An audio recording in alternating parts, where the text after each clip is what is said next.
Vous vous apprêtez à embarquer pour un épisode de la Retardis Experience, le podcast de découverte de la série Doctor Who. Allez, montez!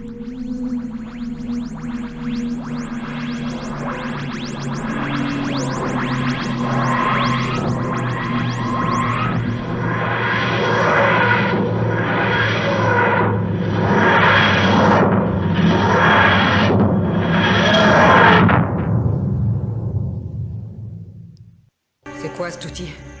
Un tournevis? Vous êtes bricoleur ou docteur? D'une certaine manière, j'assure la maintenance de l'univers. Vous restez avec moi, je veux vous avoir à l'œil. Tarak, allez vérifier que la porte sud est intacte. À vos ordres. C'est une vraie prouesse. La première fleur sur Mars depuis 10 000 ans. Et vous avez un potager? C'est leur idée, ils veulent des légumes pour Noël. L'année dernière, c'était protéines en sachet, alors ils veulent festoyer cette année.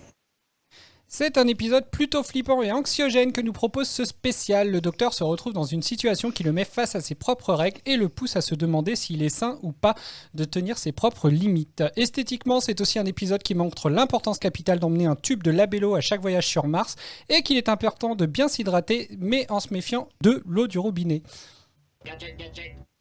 Bonjour à tous et bienvenue dans notre 50e émission de Retardis Experience, le podcast de redécouverte de la série Doctor Who de 2005, plus communément appelée la New Who. Cet épisode est consacré au troisième spécial entre la saison 4 et la saison 5. Cet épisode, c'est La Conquête de Mars, titre original Water of Mars, diffusé le 15 novembre 2009, écrit par Russell T Davies et Phil Ford et réalisé par Graham Harper. Pour échanger sur cet épisode côté néo-whovian, Bob, Mireille et Eden, salut. Hello. Bonjour Bonsoir. tout le monde. Côté whovian, Pierre, Maël et Doraline, salut. Coucou. Hola. Des maths. Mais nous avons aussi une invitée que nous avons déjà reçue lors de l'épisode de Blink ou Les Anges Pleureurs. Elle nous avait promis de revenir durant la saison 4 sur un épisode qu'elle affectionnait particulièrement et il semblerait que ce soit celui-ci car nous accueillons aujourd'hui Virginie. Salut Virginie. Salut! Ça va ? Très bien, merci. Tu as voulu donc te réimposer cet épisode Exactement. qui te fait tant souffrir. Oui, mais j'aime souffrir, il faut croire. Eh ben, on va pouvoir voir à quel point vous avez tous souffert et je vais écouter votre mot. Et donc, Attends, ouais. excuse-moi Cédric, juste j'ai une petite question pour Virginie.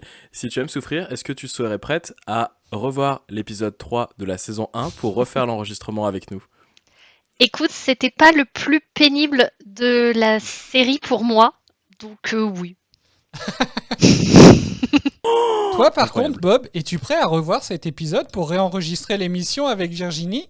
Je suis déjà venu faire une fois le podcast sans le voir, donc une deuxième fois, c'est aucun problème. Très bien, alors je vais écouter votre mot et donc on commence par Virginie. Mon mot, c'est adorifiant. Adorifiant. Oh, c'est Oui. Bob? Voilà. Mince. Incohérence. Mireille? Mon mot marche mieux à l'écrit qu'à l'oral, mais c'est original. Oh, Bravo.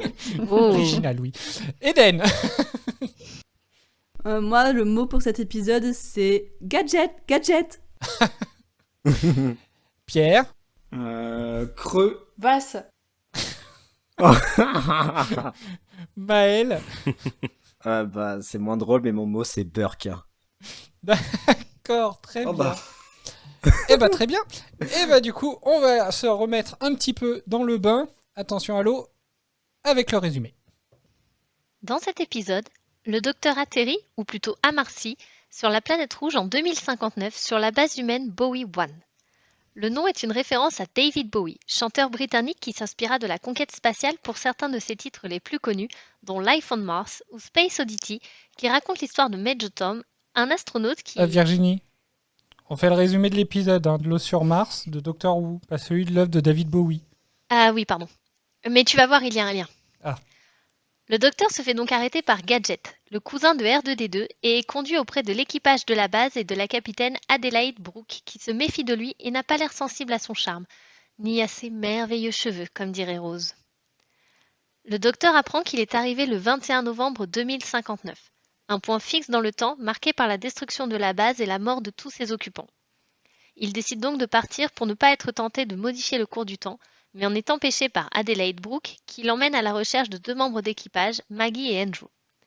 Lorsque ce dernier est retrouvé transformé en cadavre de noyé dégoulinant d'eau et que Maggie se transforme à son tour soudainement, le docteur comprend qu'un hôte a contaminé l'eau et se sert des humains comme vecteur de propagation pour atteindre la Terre. Adelaide Brooke décide d'évacuer la base, mais le docteur la met en garde.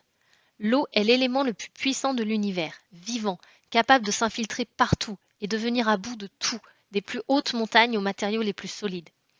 Tout son équipage est potentiellement contaminé, et la capitaine doit protéger la Terre du même sort funeste. Avant de les quitter, le docteur révèle à Adelaide son futur et lui apprend qu'elle fera exploser la base, se sacrifiant ainsi que son équipage pour sauver la Terre. Par son geste, elle inspirera sa petite fille et ouvrira la voie à une longue lignée d'exploratrices spatiales qui changeront le destin de l'humanité. Mais Adelaide ne peut se résoudre à un tel destin. Elle tente tout pour sauver les membres qui n'ont pas été contaminés, mais l'eau se ferait un chemin et les rattrape un par un. Alors qu'ils ne sont plus que 3 survivants, que la navette permettant leur retour est détruite et qu'Adelaide se résigne à son sort, le docteur décide d'enfreindre la règle des seigneurs du temps et d'intervenir pour sauver Yuri, Mia et la capitaine. Il estime que puisqu'il est le dernier représentant de son espèce, plus personne ne peut contrer ses décisions. Ivre de sa toute-puissance, il se lance dans une croisade personnelle contre le temps. Il utilise le TARDIS pour ramener les 3 rescapés sur Terre. À leur arrivée, lorsqu'Adelaide comprend les conséquences du choix du docteur sur le destin de l'humanité, elle est horrifiée. Elle estime qu'il a bien trop de pouvoir. Le docteur la met au défi de le contrer, ce qu'elle fera en mettant fin à ses jours, recréant ainsi le point fixe qu'il avait modifié. Tout est bien qui finit mal, puisque son héroïsme, raconté par Yuri et Mia, les 2 autres survivants, inspirera sa petite fille. L'avenir est donc sauf. On ne peut pas en dire autant du docteur qui, prenant conscience de sa folie, se demande s'il ne voit pas sa fin arriver. Eh ben, c'est gay tout ça. Mais c'est quoi le rapport avec David Bowie? Ah oui, tu sais ce qui arrive au Major Tom de la chanson? Non. Eh ben, il meurt lui aussi. Ah. Merci Virginie pour ce résumé. Je suis très jaloux de ton accent anglais. J'ai un Voilà. bac plus 5. J'avoue Quoi que nous, Ça quand on aide. le fait, ça rend moins bien. Attends, je vais regarder déjà s'il y a des anecdotes avec des mots en Parce que anglais. j'allais faire la blague. Non, moi j'allais faire la blague et bah c'est la première fois qu'on nous bouffe une anecdote sur un résumé. Bravo, merci beaucoup. Non, je plaisante, on l'a pas gardé, je crois. Et le pire, c'est que j'ai dit à Cédric quand on a fait le résumé, je lui ai dit mais j'espère que je vais pas leur bouffer une anecdote. Non, t'inquiète pas. On a l'habitude maintenant avec Cédric, tu sais. Hein, Cédric hein. Mais laissez-moi tranquille. Non. Mais c'était un très chouette résumé, oui. Merci beaucoup. Est-ce que vous avez des choses à rajouter sur ce résumé? Non, il était très complet, donc c'était chouette, merci beaucoup. Merci beaucoup. Il Et je trouve était que topissime. la dernière phrase résume assez bien l'histoire. Tout est bien qui finit mal. Oui, c'est vrai. Très bien. Eh ben, je vais écouter votre avis, votre ressenti global sur l'épisode. Alors, Virginie, du coup, pourquoi as-tu choisi de revenir sur cet épisode et donc qu'est-ce que tu ressens sur cet épisode? Alors, cet épisode, la première fois que je l'ai regardé, il était 11h30 du soir, nuit, il faisait un temps pourri dehors, enfin toutes les conditions sympas. Et moi, il faut savoir que les huis clos, ça m'angoisse beaucoup. Donc là, on est vraiment dans un huis clos pendant quasiment tout l'épisode. Et je trouvais qu'il avait un petit côté, je ne sais pas s'il y en a qui connaissent cette pièce de théâtre qui s'appelle La guerre de Troie n'aura pas lieu. Et où en fait, on sait que la guerre va avoir lieu et tout le temps de la pièce, on se dit mon Dieu, mais non, ça peut pas arriver, il va se passer quelque chose qui va faire que le drame ne va pas avoir lieu. Et je trouvais qu'on ressentait vraiment ça dans cet épisode. Quand les premiers cadavres là sont arrivés, je me suis dit mais c'est tellement mal fait, mais limite on voit les tuyaux qui passent qui sortent du costume, je trouvais ça kitsch et je me suis quand même laissée terroriser parce que ce huis clos je le trouvais oppressant et puis comme il y avait le bruit de l'eau derrière chez moi, enfin dehors, ça m'angoissait encore plus. Et je suis partie dans une angoisse, Cédric peut en témoigner. À un moment, je lui ai dit, dis-moi comment ça finit, parce que T'avais mis pause. Ouais, j'avais mis pause et je lui ai dit, si c'est pour les voir tous se faire exterminer un par un, je peux pas. Il m'a dit non, continue, tu vas voir la fin, il y a un twist. Bon. Et je sais pas si c'est le plus original, le plus cohérent, si c'est celui qui fait le plus de sens. Et en fait, il m'a laissé une impression tellement forte que j'ai trouvé que c'était un épisode qui, pour moi, sortait du lot à ce niveau-là. Parce que, en repensant à la saison 4, il y a pas beaucoup d'épisodes qui me viennent en tête. Il y a Agatha Christie, pas forcément pour les bonnes raisons. Il y a la bibliothèque des ombres, il y a un passager de trop, et il y a celui-ci. Et il me vient en tête bien avant l'épisode final, par exemple, de la saison. Donc, voilà pourquoi cet épisode. D'accord. Bob, ton ressenti de l'épisode? Déjà, je voudrais remercier Virginie parce qu'elle a réussi. Alors, je suis désolé, tu vas encore prendre un coup perdu. Elle a réussi là où tu as échoué. Je n'avais absolument pas compris la fin de l'épisode. Cédric a tenté de me l'expliquer par message, mais j'ai pas mieux compris. Et du coup, je sais pas, tes mots ont fait que j'ai mieux appréhendé la fin. Donc, merci. Je t'en prie. Là, j'attends le mais. Et du coup... Mais il n'y a pas vraiment de mais en fait, c'est que d'entrée de jeu, l'épisode commence sur une énorme incohérence pour moi et du coup ça m'a flingué l'épisode. Ouais, mais si on cherche de la cohérence dans Doctor Who en même temps. Non, attends, excuse-moi, mais un alien qui circule sur toutes les planètes et qui est obligé sur Mars d'avoir un scaphandre. C'est vrai. Ah J'ai dit la même chose. Ça fait un style. Oh. Eden.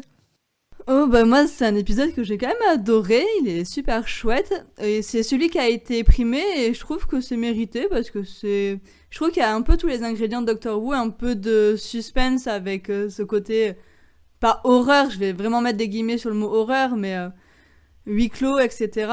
Et il y a quand même un peu d'humour avec Gadget qui m'a beaucoup fait rire. Donc non, j'ai adoré l'histoire, j'ai adoré les personnages, donc très bon épisode. Mireille. Eh bien, voilà un spécial qui spécialise. Ça fait du bien d'avoir un spécial qui est vraiment Spécial. Bah, qui est vraiment spécial, ouais, exactement.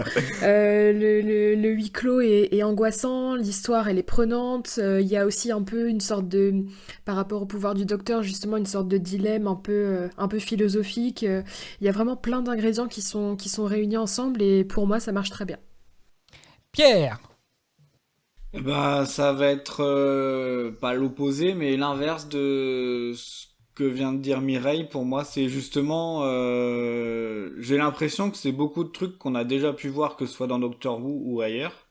Et c'est pour ça que mon mot c'était creux, parce que j'ai eu l'impression que c'était beaucoup de reprises d'épisodes précédents, notamment l'histoire du point fixe dans le temps qui doit pas changer, mais qui change un peu quand même. Et bah c'est quelque chose qui m'a gêné, qui m'a dérangé. Enfin, on en reviendra plus tard, hein, mais même on se doute bien tous qu'elle va sortir de la cage au bout d'un moment, et bah même eux ils se disent bah non c'est bon, ça va passer. Ah bah sinon, hein, y aurait pas d'épisode. Bah ouais, mais faut trouver des subterfuges pour que l'épisode il soit bien. Maël. Eh bien, alléluia, je vais parler de la durée de 1 heure de ce spécial parce que c'était prenant du début à la fin. Et pourtant, je rouspétais parce que je me dis, et puis merde, encore un huis clos, comme si on n'en avait pas vu dans cette saison 4. Mais on se laisse prendre par l'intrigue, on se laisse prendre par les enjeux. Il y a des trucs dégoûtants, comme quand il se transforme hein, et qu'il baffe de l'eau, je trouve ça dégoûtant. Mais ouais, je me suis fait laisser prendre par ce qu'on me racontait. J'ai l'impression d'avoir vu en fait un slasher et je trouve qu'en termes de rythme, ça offrait quelque chose de plutôt intéressant. Donc pour ma part, dans cette flopée de spéciaux que je critiquais, celui-là, il était bien. Doraline. Alors, dans mes souvenirs, il était vraiment, vraiment, vraiment mieux que finalement ce que j'ai revu à l'écran. Ça reste malgré tout un très bon épisode, mais je le voyais vraiment plus à presque au même niveau que Midnight en fait, au niveau de la peur qu'il avait pu me procurer, ou de la sensation de malaise. Après, je l'ai quand même trouvé assez oppressant. De mémoire aussi, je trouvais que les effets visuels étaient mieux faits, comme l'a dit Virginie. Alors, j'ai pas vu de morceaux de tuyaux, mais c'est vrai qu'on aurait pu, je pense. Il y a des moments assez ridicules, notamment quand il crachait un énorme jet par la bouche. À la rigueur, quand ça coulait tout doucement de la bouche, c'était assez bien fait, mais il y avait des trucs un peu grossiers. Après, je suis assez d'accord avec ce qui a été dit. C'est pas un épisode spécial que j'ai trouvé long, peut-être éventuellement un petit moment un peu longuet, mais c'était plutôt pas mal. Et ouais, visuellement un peu kitsch, mais quand même, je me suis laissé prendre au truc et c'était quand même bien. Très bien. Eh ben, avant d'aller un peu plus loin, on va écouter l'avis de Pandora. Bonjour la team Tardis, c'est Pandora, j'espère que vous allez bien. Allez, embarquons à bord du Tardis pour une petite virée sur la planète rouge. J'ai beaucoup aimé cet épisode qui regroupe tout ce que j'aime. Un huis clos, du suspense, une tragédie inévitable, des méchants qui ne sont ni des insectes géants, ni des Daleks, ni des Cybermen, et enfin un héros. Le huis clos, la station Bowie 1 basée sur Mars. La tragédie, le docteur débarque le jour où la station explose et où tout l'équipage meurt. Les méchants, l'eau sur Mars qui est empoisonnée et transforme quiconque la touche en une roche pluvieuse. Le héros, le docteur bien évidemment. Le docteur qui sait ce qui va se passer, qui sait qu'ils sont tous condamnés à mourir et qui refuse d'intervenir, mais qui finit par péter les plombs et se déclare maître du temps en prenant la décision de sauver 3 membres de l'équipage en modifiant leur destinée. J'ai vraiment aimé tout le processus qui est mis en place pour montrer que le docteur met du temps à se décider à les sauver. On le voit quitter lentement les lieux, mais écouter les dernières minutes à l'intérieur de la station en les entendant mourir les uns après les autres. On voit qu'il est face à un dilemme, à savoir les laisser mourir ou contrarier l'avenir de l'espèce humaine. Alors, car si j'ai bien compris, l'explosion et la mort de chacun est un point fixe dans le temps qu'il n'a pas le droit de modifier. Mais le docteur décide qu'il a le pouvoir et qu'il a le droit de le faire. Et je suis bien contente qu'il ait pris ce droit, même s'il semble vraiment pris d'une folie furieuse. Alors je ne sais pas si c'est la solitude qui le pèse au fil des épisodes, mais on dirait qu'il a vraiment perdu la tête. En plus, sa victoire est de courte durée, car la capitaine se suicide en arrivant chez elle pour permettre à sa fille de vouloir lui rendre honneur en devenant astronaute. En revanche, les 2 autres qui partent en courant, aucune reconnaissance, même pas un merci, la politesse se perd. J'ai adoré les petits flashs du docteur à chaque fois qu'on lui présente un membre d'équipage. Les articles de journaux annonçant la mort de chaque membre. Mais heureusement que c'était pas compliqué à traduire, car avec Amazon, il fallait pas trop compter sur le traducteur. Et malgré toute cette tension, toute cette tragédie, l'humour était quand même présent. Entre le docteur et la capitaine qui passent leur temps à courir et à regretter de ne pas avoir de vélo, et le robot gadget qui se retrouve transformé en moyen de transport supersonique. Bref, un épisode comme j'aime. Et l'idée suivante a l'air réellement explosive. J'ai vraiment hâte de voir la réelle fin de la saison 4 avec le départ du docteur de Tennant et surtout le retour du maître. Bon voilà, c'est tout pour moi. Elle vous balance tout. C'est pas grave si vous n'avez pas vu le trailer. Pandora la balance fois, on lui donnera une anecdote. C'est pas possible. On est plus à ça de près avec les anecdotes. Est-ce que vous avez des choses à répondre à Pandora ? Son avis m'a fait tilter sur un point que j'ai pas soulevé quand j'ai donné le mien. Sur il n'y a pas le d'insectes. Fait que j'ai... Comment ? Je dis, il n'y a pas d'insectes. Non, ça, moi, ça me gêne pas. Non, sur le fait que quand je me souviens, quand j'ai regardé l'épisode, je me suis dit, mais pourquoi est-ce qu'il pète un câble, en fait, le docteur, comme ça ? Pourquoi est-ce qu'on met autant ça en avant ? Enfin, j'ai trouvé que c'était sorti de nulle part, en fait. Et voilà, le fait que Pandora en parle me fait tiquer. D'accord. Pas d'autres réactions ? Bah, que je vais me sentir seul, du coup. Eh ben, alors, figure-toi, moi, c'est un épisode que j'aime bien, donc je serai pas de ton côté, mais... J'y ai cru, pourtant. Ah oui. Par contre, par rapport à la scène dont tu as parlé, là, quand ils internent la... Je sais plus ce qu'elle faisait, elle... Enfin, c'était quoi son boulot ? Elle était biologiste, non ? Un truc comme ça. Elle s'occupait des plantes. Peut-être... C'est Maggie ? Oui, c'est Maggie. Elle est chimiste. Donc oui, quand Maggie en fait donc se retrouve enfermée, effectivement, il y a quand même un moment où quand le docteur demande si c'est bien isolé, qui lui répondent bah non, c'est des trucs normaux, enfin c'est des trucs je sais plus comment ils disent ça quoi. En gros, enfin c'est un truc basique enfin il y a pas énormément de protection dessus quoi. Je me suis dit putain, bah là quand même c'est un peu abusé hein, parce que ce genre de truc, c'est quand même une cellule qui est faite justement pour mettre quelqu'un à l'isolement. Je pense que la moindre des choses c'est quand même de mettre quelque chose de super isolant en fait.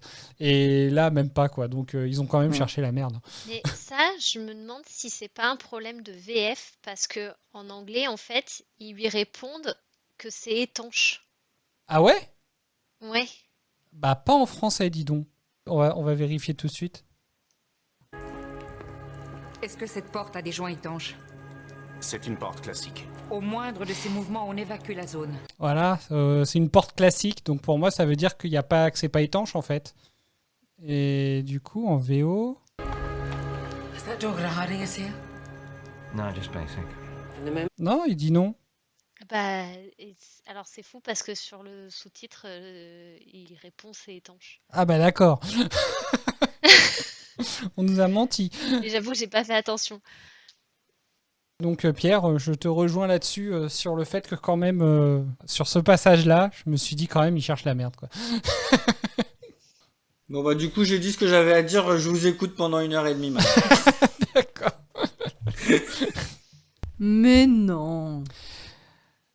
Alors bah du coup, par quoi on va commencer? Parce que moi je me suis quand même noté quelques trucs. Est-ce qu'il y a des sujets déjà sur lesquels vous avez envie de revenir directement d'entrée de jeu? Des choses qui vous ont agacé ou au contraire que vous avez surkiffé dès le départ? Alors on peut peut-être parler déjà de la tenue du docteur. Pourquoi sur Mars il a une combinaison? Parce qu'il fallait réutiliser les combinaisons des épisodes précédents. Faut les rentabiliser, hein. C'est pour le budget. Après, c'est vrai que c'est la combinaison qu'il utilise au final sur la planète du diable. Donc, c'est pas tout le temps non plus qu'il a... Et il en a déjà pas besoin sur la planète du diable. Oui, c'est vrai, il Parce finit que par le l'enlever Tardis au c'est final. quand même censé lui... Il l'enlève au final. Bah ouais, le Tardis c'est censé lui amener... Enfin, faire qu'il s'adapte à n'importe quel environnement. Après, mais je suis pas sûr hein, que le Tardis lui fournisse de l'oxygène, en fait. Partout où il va, enfin, à chaque fois, quand il va dans des endroits où il n'a pas besoin de tenue, personne n'en a besoin de base. Donc, même s'ils n'ont pas le Tardis, j'ai envie de dire. Donc, est-ce que vous vous souvenez d'un seul endroit, vous avez vu des gens qui avaient une combinaison alors que le docteur n'en avait pas? Non, mais en fait, moi j'avais compris ça parce que du coup, bah, sinon je me dis comment font les compagnes et les compagnons pour survivre un peu partout. Et je me suis dit, bah, c'est exactement comme le fait que le Tardis fait qu'il est compris par tout le monde et qu'il comprend tout le monde, peu importe la langue et peu importe le moment et l'endroit dans l'univers. C'est ce que je me suis dit, c'est pas possible que sur toutes les planètes où il emmène les compagnes et les compagnons, ce soit comme par miracle, forcément la même atmosphère que la Terre. Voilà. Non mais c'est vrai, ça pose question, surtout au niveau des compagnons et des compagnes du docteur. Mais c'est vrai que partout où le docteur va, souvent il y a des humains qui sont avec eux. Quand par exemple ils étaient sur la station 5, je crois, tout le monde respirait correctement. J'arrive pas à trouver d'exemple de planète où il n'y avait pas d'oxygène. Il n'y a pas dans le premier épisode du triple épisode de la saison 2 ? Le triple épisode de la saison 2 ? Le triple final, hein. Bah non, la saison 2 c'était Londres l'avant-dernier épisode et les deux derniers c'était avec Torchwood et Rose. Ah, donc toi tu parles de Yana et puis Utopia ? Ouais. Non, Utopia ils ont quand on voit les derniers êtres humains, ceux qui sont armés et qui protègent l'enceinte, ils ont pas de combinaison à l'extérieur. Non, c'est ce que j'allais dire. Donc non, sinon je vois pas d'exemple. En fait, il y a que la planète du diable et au final, il explique à un moment qu'il peut respirer parce que c'est les gardiens qui lui ont permis d'avoir qu'il y a une poche d'oxygène à l'emplacement où entre guillemets, le diable était enfermé. Et donc que c'était pour lui permettre de respirer et éventuellement donc de se débarrasser de lui. Mais sinon, je vois pas d'autre endroit en fait. Moi, j'ai une question, Cédric, mais je sais pas si, enfin, mais je sais pas si ça spoil ou pas. Donc, j'espère que non. Au pire, tu couperas et les néos oublieront ça. Bah oui, c'est sûr. Je leur ferai un oubliette. Pour moi, c'est. Ça fait 2 références où il y a pas le bingo. Ah bon, laquelle? Celle qui était avant le débat, forcément, je le lance jamais, mais là, c'était quoi la référence? Oh, les Harry de Potter. Merde. Ah, je l'ai pas entendu. Ah oui, le oubliette. Celui-là, c'était cadeau pour Doraline. Merci, on y tient. Trop sympa. C'est que, pour moi, c'est autour du TARDIS, il y a une protection, ce qui fait que le docteur ou son compagnon ou sa compagne peuvent ouvrir la porte du TARDIS et regarder autour d'eux. Ah oui, ça il l'explique à Donna dans l'épisode de la mariée de Noël. D'accord, donc c'est pas du spoil. Mais pour moi, c'est à partir du moment où il sort de ce que justement, s'il y a une protection autour du TARDIS, c'est que quand il est assez éloigné du TARDIS, ça c'est pas pris en compte. C'est vrai qu'à ce passage-là, du coup, ça m'y fait penser. À ce moment-là, c'est quand il emmène Donna justement voir la création de la Terre avec l'Arachnos. À un moment, elle lui dit comment je fais pour respirer. Il lui dit le TARDIS nous protège. Donc là, effectivement, mais ils sont dans le TARDIS du coup. Oui. Mais du coup, ça veut bien dire que quand il s'éloigne du TARDIS, c'est plus le cas. Donc il faut bien qu'il ait une combinaison. Oui. Il y a peut-être une possibilité au TARDIS de fournir un peu d'oxygène, mais peut-être pas d'alimenter toute une planète du coup. Non, puis peut-être que le docteur, il n'a pas forcément besoin d'oxygène. Je veux dire, le mec, il a 2 cœurs, il n'est pas foutu comme nous. Donc peut-être qu'il peut survivre dans d'autres atmosphères. Ouais, mais s'il s'attend... Enfin... Après, alors c'est vrai que c'est marrant parce que sa façon... Alors c'est peut-être ça en fait la question qu'il faut se poser, c'est comment ça se fait que le docteur va juste se balader comme ça sur Mars, une planète qui est peut-être complètement inhabitée, et puis tiens, il prend sa combi et son scaphandre, et puis tiens, je vais aller traînasser un petit peu, puis d'un coup il tombe sur des humains, ça alors, quelle surprise. Enfin, le mec donc il arrive sur Mars, il sait même pas quand, il sait même pas où, donc moi je trouve ça assez... c'est plus ça en fait la question que je me poserais. Après... tu vois, moi ça me surprend pas, ça. C'est tellement le docteur d'aller n'importe où, n'importe quand, et il réfléchit pas, je trouve. Moi, souvent, je trouve qu'il y a une raison quand il va dans un endroit, généralement. Ça dépend quand même, hein. Enfin, il vient très peu en mode touriste, je vais visiter un endroit et on verra ce qui se passe. Hein. Oui, non, mais parce qu'après, il y a le TARDIS aussi qui joue son rôle, qui l'amène... Puis une fois sur 2, il sait pas où le TARDIS l'a emmené. Voilà, aussi, merci. Ni le lieu, ni l'année, des fois. Non, c'est ça. Il sait pas pourquoi, donc c'est à se demander si le TARDIS n'a pas une volonté propre, quoi. Mais c'est sûr que le TARDIS a une volonté propre. Comme l'anneau, dans Le Seigneur des Anneaux. Et ouais, il n'y a pas que Harry Potter, les gars. Oh, je l'aime bien.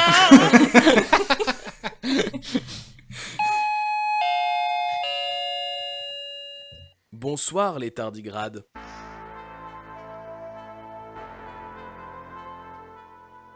Dans l'émission de ce soir, j'ai décidé de mettre à l'honneur les participants du podcast. J'ai confié un défi qui devra être réalisé dans les 40 prochaines minutes. 5 points sont à gagner dans la session de ce soir. 1 point si le défi est commencé dans les 3 prochaines minutes. 1 point si les challengers ne sont pas identifiés dans les 15 premières minutes. Et enfin, 1 point par action réussie. À tous les autres, vous devrez tout faire pour stopper le jeu et limiter le plus rapidement possible la distribution de points. Pour cela, vous devrez découvrir qui est défié ce soir et quel est le défi. Sitôt que vous aurez ces 2 informations, alors le jeu s'arrêtera immédiatement et le décompte des points aura lieu. Top chrono.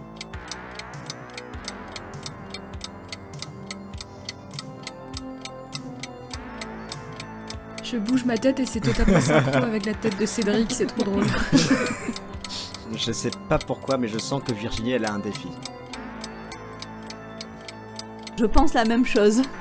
Mais attendez au moins que le jingle soit fini. La pauvre, elle a même pas eu le temps de commencer si c'est le cas. Mais après, il faut tout couper. L'acharnement, quoi. Non, mais je Non, connais on Bob. connaît Bob, c'est tout. Ah oui. Bon, alors, voilà, ça m'a énervé qu'elle défende le Seigneur des Anneaux et qu'elle bâche Harry Potter. Du coup, j'ai préféré taire le truc direct. Attends, c'était fait exprès. Est-ce que t'es mauvais Pas joueur? bâcher Harry Potter. Non. Il n'y a pas que Harry Potter. T'as dit quoi, Bob?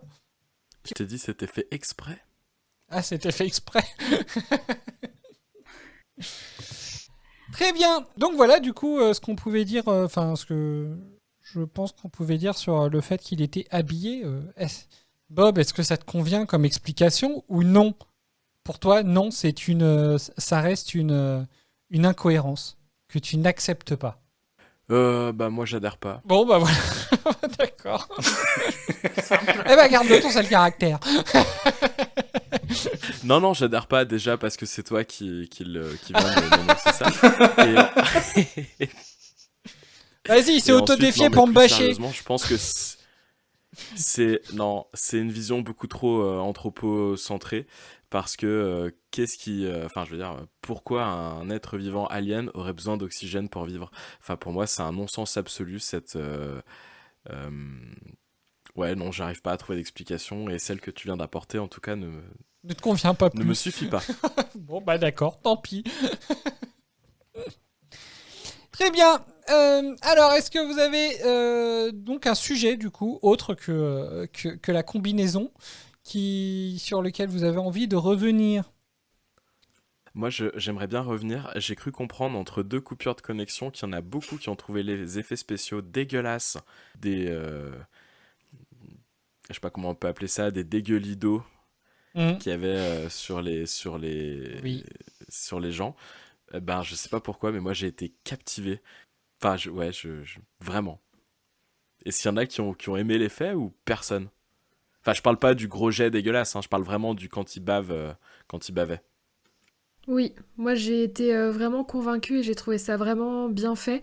Mais par contre, effectivement, je rejoins Doraline et Virginie sur le moment où il y a un gros jet là. Effectivement, là c'est trop grossier.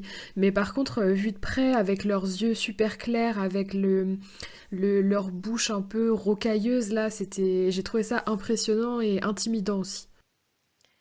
Ouais. Je suis d'accord avec ça m'a limite Mireille. angoissé.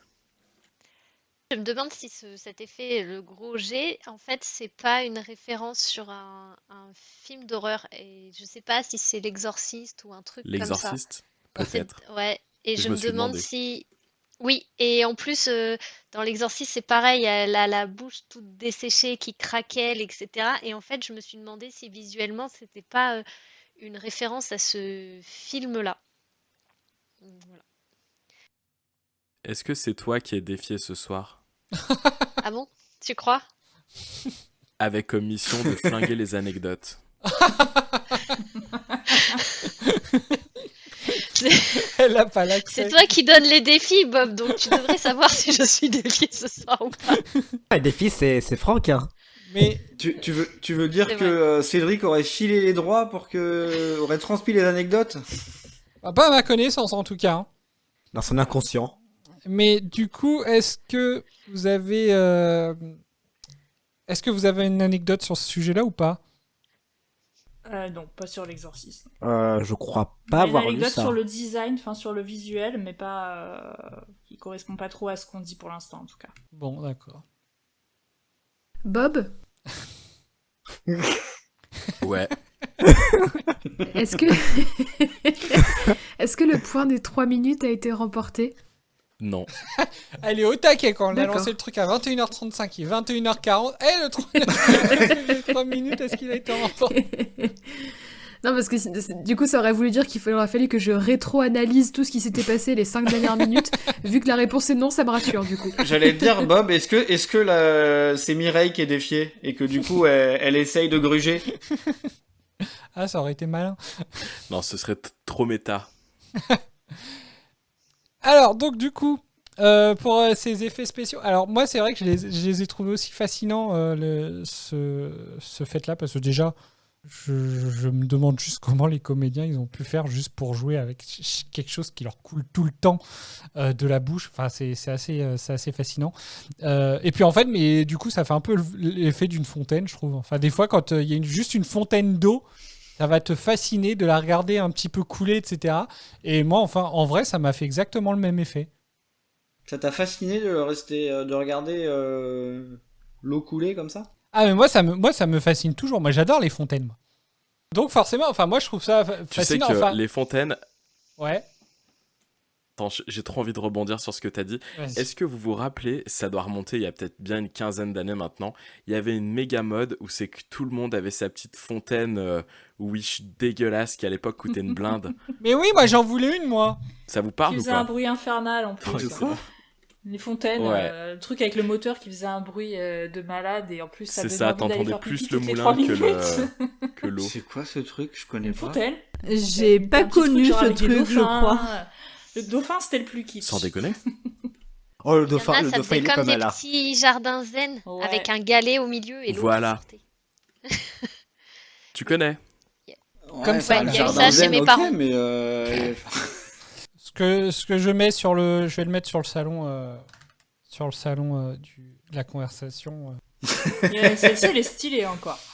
Celle-là, elle est cool. Il y a un design, il y a une fonctionnalité intéressante. Ah bah c'est sûr que, enfin oui, forcément, je voudrais pas d'une fontaine de la tronche d'égal là. Enfin, évidemment, gardons un peu de sérieux. Mais voilà, moi je trouve ça sympa. Cédric, ravi d'apprendre de ta passion pour les fontaines. On sait quoi t'offrir pour Noël. Ah bah vous gênez pas, hein, moi j'aime bien. Fontaine Docteur Who. Ah, en forme de Tardis, tu sais, avec avec Un petit jet en haut. l'emplacement de la lumière au-dessus là qui crache de l'eau. Ah ouais, j'imagine bien. Je veux maintenant. Bon bah vous avez 6 mois pour la faire. D'autres avis? Moi, bizarrement, la première fois que je les ai vus, enfin, la première apparition à l'écran, je trouvais pas ça très angoissant. Ou alors c'est peut-être que j'essayais de me rassurer, je sais pas. Mais je me disais, mais non, ça se voit qu'il y a des tuyaux qui passent. Enfin, c'est mon esprit qui est rationnel peut-être. Ah oui, t'essayais de rationaliser le truc. Ouais, je sais pas, mais sur le coup, je trouvais que c'était un peu kitsch. Et en fait, le maquillage, par contre, m'a vraiment perturbée. Je l'ai trouvé très réussi. Et c'est ça qui au final, m'a le plus impressionné. En fait, c'est vraiment le maquillage des visages que cet effet d'eau qui coule de la bouche ou quoi que ce soit. Bah, au début, je trouve que ça va parce qu'on n'est pas sur des plans qui s'attardent sur eux. Mais à partir du moment où t'as un plan qui s'attarde vraiment 30-40 secondes sur leur visage, ça te crée un malaise, t'as pas envie de leur faire un câlin. Oui, c'est ça.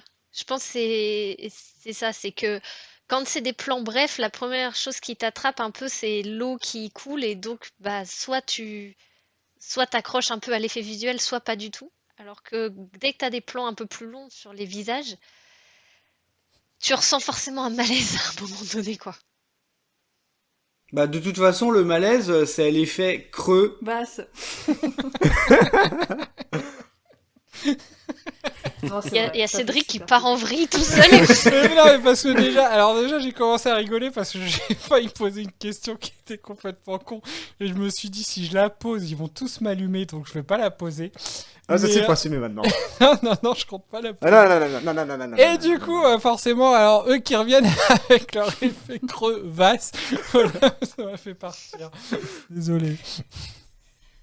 Ah non, mais je veux savoir la question. Non, j'étais prêt à vous demander si vous pensiez qu'ils étaient en circuit fermé. Voilà. Oh là là. Ah non. C'est dégueulasse. Mais non, mais pas dans ce sens-là. Oh là là, tout de suite. Vous êtes fous, hein.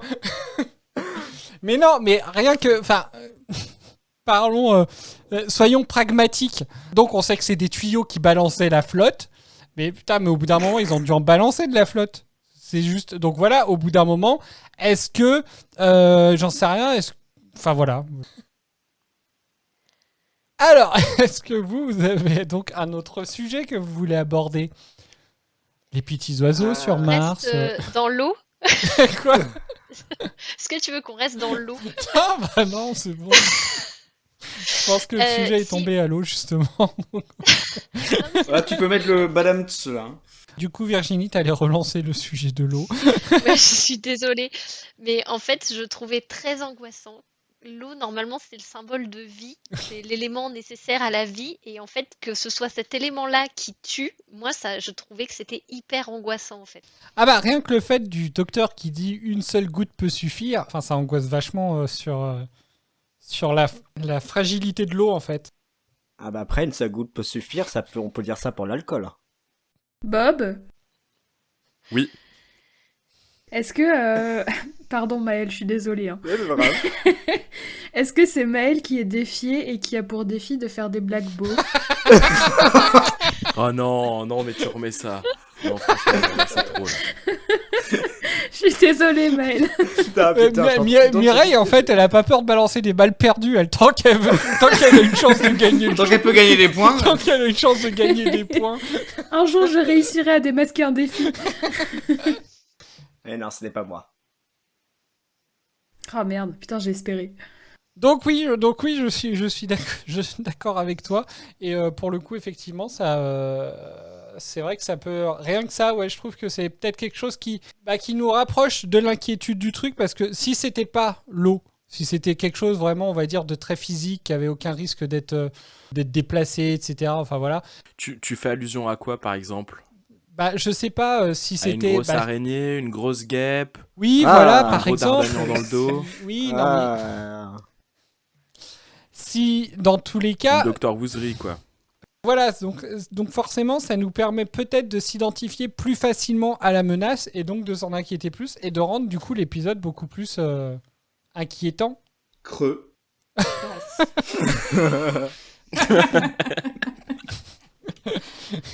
Non, par contre, pour rester dans le thème de l'eau, j'ai trouvé... Alors, j'avoue que tout ce que vous dites là au sujet de... C'est assez pertinent et ça me parle beaucoup ce que Virginie a dit sur le fait que l'eau, d'habitude, est censée apporter la vie et que là, elle la retire. Par contre, du coup, ça rend encore plus décevant le pourquoi, en fait, tout le monde se fait infecter, finalement. Juste à cause d'un pauvre filtre qui a pas marché. Je trouve ça tellement... L'importance de Leroy Merlin, quoi. Alors, ils connaissent pas bien, ils sont pas bons. Hein. Les joueurs, c'est pas top, et les filtres, en plus, ils sont pas bons non plus. Donc,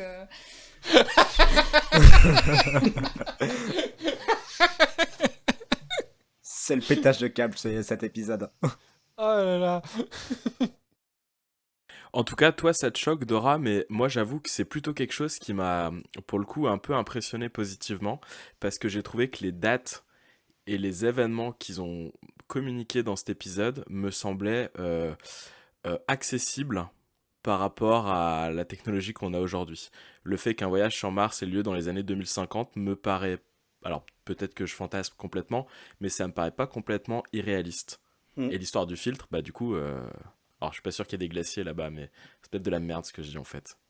Et du coup, est-ce que tu penses qu'en 2050, Londres ressemblera toujours à Londres 2009 ? Mais ça, c'est un peu l'allégorie du bateau de Thésée. Est-ce que tu seras la même personne dans 7 ans que tu ne l'es aujourd'hui, Cédric ? Oh, sûrement pas. Non, mais quand on voit à la fin, quand ils sont à Londres, enfin, le Londres n'a rien de futuriste, quoi. Après, à Paris, on a des quartiers Haussmann qui sont les mêmes qu'au 19e siècle. Hein. Ouais. Ouais, puis l'épisode, il date d'il y a quand même 15 ans, et au final, je suis pas sûr que Londres ait beaucoup changé en 15 ans. Hein. Oui, mais, là, on est censé être en 2059. Il aura beaucoup changé dans 30 ans. On a fait un tiers du temps. Hein.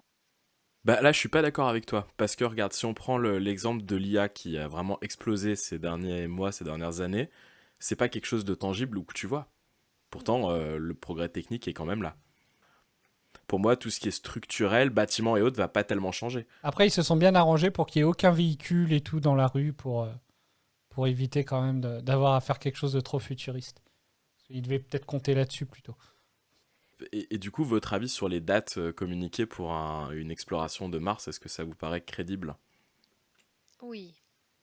Ou possible en Bah tout oui, cas. puisque c'est déjà dans les projets de l'Agence européenne spatiale, de la NASA. Enfin, il y a déjà des choses qui sont à l'étude et on sait que les premiers vols habités vont être prévus dans les 10 prochaines années. Donc qu'il y ait une base, ça me choquerait pas en fait. Moi, je trouve ça assez cohérent. Je suis assez d'accord avec Virginie. Pour moi, dans une trentaine d'années, c'est très probable qu'on... Peut-être pas qu'on l'ait autant colonisé, mais qu'il y ait eu des voyages au moins d'exploration pour voir un petit peu, avoir plus d'informations qu'on a actuellement. Comme je disais, il y a des projets à l'étude et ça va sûrement être dans les 10 prochaines années, il va y avoir déjà des navettes qui vont être envoyées. Donc je trouve ça totalement cohérent au niveau des dates. Après, est-ce que dans la réalité, en 2059, on sera sur Mars? On verra bien. Mais en tout cas, dans les dates, ça peut être cohérent. Après tout, on était sur la Lune il y a 60 ans, donc à peu près. Donc pourquoi pas Mars dans 30 ans? Mais ne nous emballons pas. À la base, ça devait être le docteur qui devait allumer la flamme olympique en 2012, et puis au final, il n'y a eu que dalle. Donc, Ça fait... Si, il y a eu Matt Smith. C'était pas David Tennant, mais il y a eu Matt Smith, non? oui, enfin, il a porté la flamme, mais c'est tout. Oui, bah c'est déjà pas mal. Ouais, bah normalement, c'est lui qui devait allumer la vasque. On peut pas tout avoir. Donc, bah, on va pouvoir peut-être en venir au débat intérieur de ce pauvre docteur. Si vous avez des choses à dire là-dessus. Bah qu'il est vraiment tourmenté ce garçon dans ce dilemme parce qu'il sait vraiment pas quoi faire, il est perdu, à la fois il veut les sauver, à la fois il peut pas les sauver. Et ouais non, c'est sur tout l'épisode, c'est vraiment jusqu'au dernier moment tu te dis bah il va les laisser là en fait. Et ben non, monsieur décide de n'en faire qu'à sa tête. Donc Je trouve que c'était vraiment ce qui m'a passionné dans cet épisode en fait. C'est ce débat intérieur. En fait, il obéit à une règle alors qu'il n'y a plus personne pour lui faire respecter. S'il désobéit à C'est ce qu'on cette appelle règle... l'honneur, madame. Oui, d'accord, exactement, c'est l'éthique. Mais justement... Je m'attendais tellement pas à l'intervention comme ça. En fait, je me demande si son défi, c'est pas de dire que des trucs qui seront coupés au Moi, montage. je suis sûr qu'il s'est auto-défié de toute façon. Mais oui. Le pire, c'est qu'il en est capable de s'auto-défier. Alors... Et donc, du coup... Oui, donc alors, en fait, ce que je trouve super intéressant, c'est que il respecte une loi fondamentale, mais en fait, s'il ne la respecte pas, dans son esprit, personne ne peut l'arrêter. Et il n'y a pas enfin, si, il y a des conséquences, mais il n'y en a pas pour lui, finalement. Donc, il a une espèce de toute-puissance qui est effrayante. Et on dirait que ça fait quand même plusieurs épisodes régulièrement dans les saisons précédentes et dans les épisodes précédents qu'il hésite sur certaines choses, qu'il dit qu'il peut pas faire telle ou telle chose. Et là, on sent qu'il lâche la rampe, quoi, complet. Il se dit, mais après tout, pourquoi je le ferais pas? Qu'est-ce que je risque à changer un point fixe? Parce que peut-être que je vais faire pour le mieux. Et il se prend pour Dieu presque, en fait. Et je trouve que c'est quand même assez amené assez régulièrement, mais là, on prend vraiment conscience du truc et j'ai trouvé ça super intéressant. Mais et encore, je trouve que ça, c'est... Enfin, il y a effectivement un moment dans l'épisode où il vrille, mais j'ai l'impression qu'au début, c'est pas tant un dilemme, c'est plutôt la peur que ce qui s'est passé à Pompéi se reproduise, à savoir qu'il se rende compte qu'en fait, c'est lui qui déclenche la mort de l'équipage. Et à un moment, effectivement, dans sa tête, il y a un boulon qui se desserre et là, c'est vrai qu'il devient un peu ivre de pouvoir, en fait. Et d'ailleurs, à la fin de l'épisode, la réaction d'Adélaïde, je l'ai trouvée étrange au premier abord et finalement elle fait sens. C'est que, ouais, qui a le droit de choisir qui sauver et qui ne pas sauver? C'est un pouvoir qui est immense et qui est illégitime surtout, qui que tu sois. Et comme dirait Gandalf, ne soyez pas trop prompt à dispenser mort et jugement. Et ouais, deuxième ref au Seigneur des Anneaux, les gars. Moi, je dirais juste un grand pouvoir implique de grandes responsabilités. Voilà. Ah ouais. Voilà. Bob? Oui. Est-ce que le défi, c'est Virginie qui doit placer des références au Seigneur des Anneaux? Oh, Pour me faire je plaisir. pense qu'il aurait Alors j'adore préféré, faire des défis farfelus, mais je suis pas maso. Ouais, je pense qu'il aurait préféré autre chose que de faire ça. Hein. En plus, comme il l'a pas vu, il peut même pas savoir si c'est des vrais refs ou pas. C'est ça. T'as juste à dire, comme a dit Gandalf, un grand pouvoir implique de grandes responsabilités. Je regarderai le SDA lorsque Doraline aura regardé Prédestination. Mais j'ai Elle l'a une déjà vu. fois. Ah merde, Ah bon, je le bah, regarderai bon, plus hein. jamais du coup.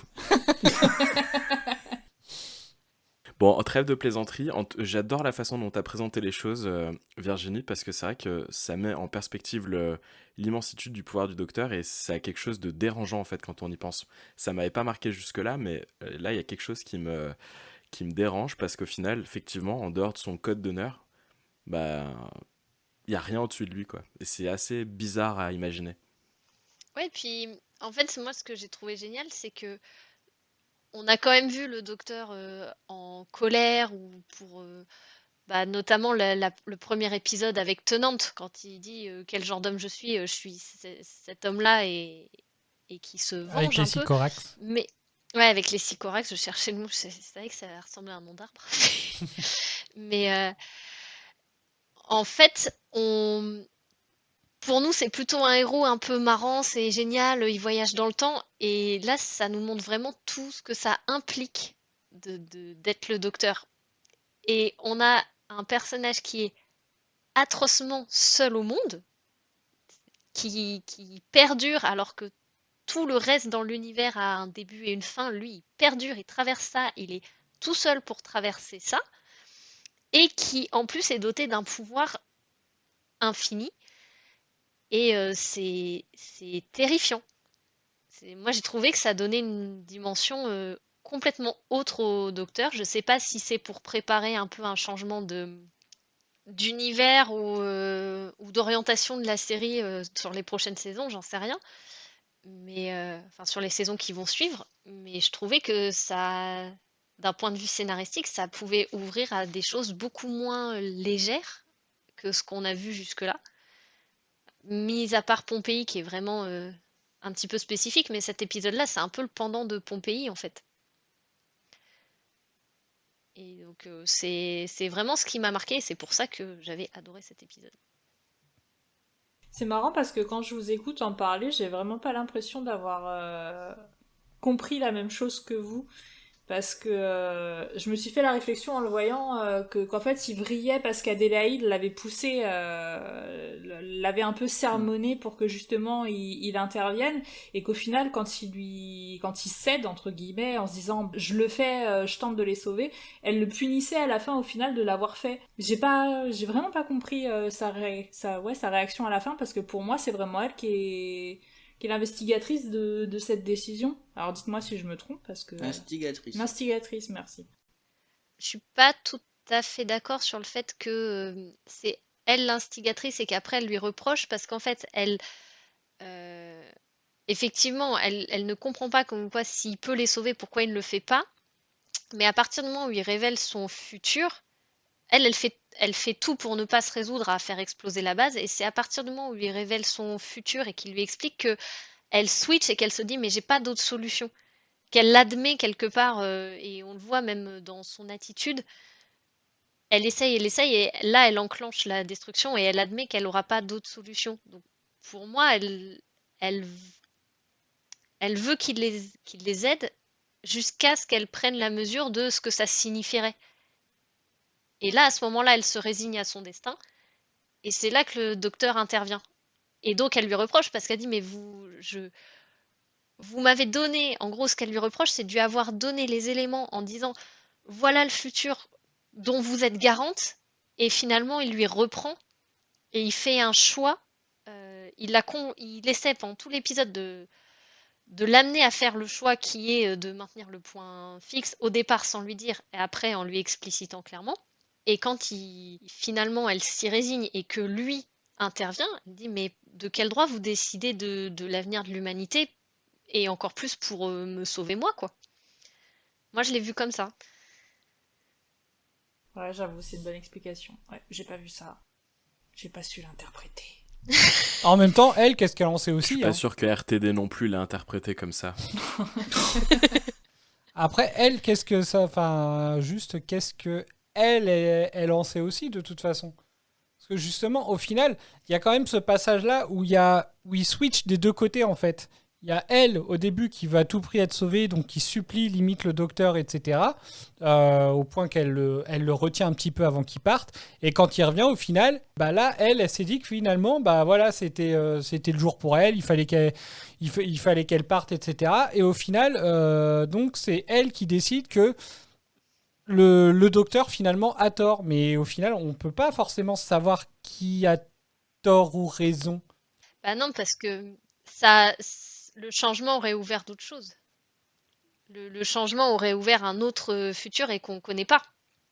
En soi, peut-être qu'il y aurait eu des choses bénéfiques aussi du fait de non-respect du point fixe dans le temps. On ne sait pas. Et en fait, je pense qu'elle se base sur le fait de dire il y a un futur qui est garanti et qui a amené plus de positifs que de négatifs, en gros. Donc c'est celui-ci qu'il faut défendre parce qu'on peut pas défendre. Personne n'est capable de prédire l'avenir, peut pas se résoudre à défendre un avenir hypothétique et qu'on n'est pas capable d'évaluer, quoi. Ouais, mais pour moi, il y a quand même un changement dans l'histoire d'Adélaïde, c'est qu'au lieu de mourir sur Mars, elle meurt sur Terre. Et pour moi, ça devrait apporter une modification dans le futur. Ouais, je suis d'accord avec toi, Pierre, et c'est d'ailleurs, je trouve, une grosse incohérence parce que elle se suicide chez elle, je crois. Ouais. Et donc, il y a forcément quelqu'un qui va entrer et qui va trouver, du coup, son corps et qui va forcément se poser la question de comment elle est arrivée là alors qu'elle est censée être sur Mars. Et ça, pour le coup, à mon sens, c'est une assez grosse incohérence dans l'épisode. Il y a un article où Mia et Yuri font, entre guillemets, l'éloge d'Adélaïde. Donc, du coup, ils doivent un peu expliquer comment ils sont revenus, etc. Donc, c'est pas ça, en fait, le plus incohérent. Mais je trouve que... Bah, au final, on se rend compte à la fin que si finalement le futur n'a pas changé, c'est pas à cause de la grand-mère, enfin, c'est pas à cause d'Adélaïde, puisque on a l'impression un peu que son sacrifice a servi à rien parce que c'est juste Mia et Yuri qui ont dit qu'elle était héroïque, mais enfin ils auraient pu le dire sans qu'elle se suicide en fait. Ça n'a pas trop de sens en fait, je trouve, son suicide à la fin.